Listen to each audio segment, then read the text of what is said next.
Hi, Miss Nicole here again with a follow-up video to a previous one. That video, we did an experiment. We set it up. It's called Will the Veggie Regrow? A Science Experiment. You can find it along with many other videos on Land to Learn's YouTube channel. So if you haven't seen that, go watch that one first as we set up the experiment, make your predictions, and then watch this one where we find out what happened. We learned in the last video that plants make their energy by a process called photosynthesis. They use 3 ingredients to make their food, which gives them energy to live and grow: sunlight, air, and water. It combines these 3, makes food for itself, and stores that food energy in other parts of the plant, like the roots and sometimes the stem. So we did an experiment to see if some vegetable pieces had enough energy stored that they would regrow when we put them in water by the light. Let's see what happened. What did you predict? Did you think the lettuce and scallions would regrow?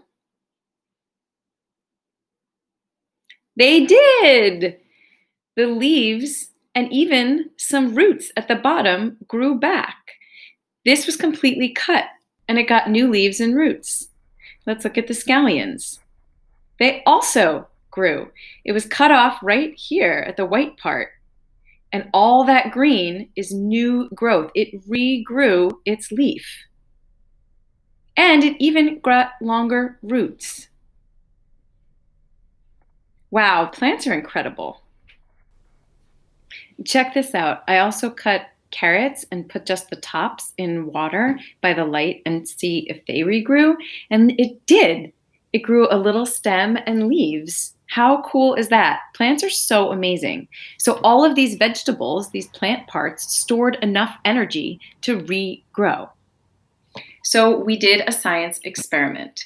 We learned that plants make their own energy and store that energy or food in different parts. Our wonder question was, will a plant be able to regrow its parts if we cut it off? So we set up an experiment with lettuce and scallions to find out. And the answer was yes, they had enough energy stored to regrow their leaves and roots. So my conclusion is plants are super cool. I love that they can be cut and regrow. I just the other day in the woods saw a tree that had been cut off. So it was just a stump, and there were little sprouts growing. It wasn't dead. It had enough energy stored in its roots that that tree will grow again. I thought that was really cool. And I hope you do too. And I hope you try this experiment at home with any vegetables that you have, or maybe some other plants that you find outside. Thank you for learning with me, garden scientists. Until next time.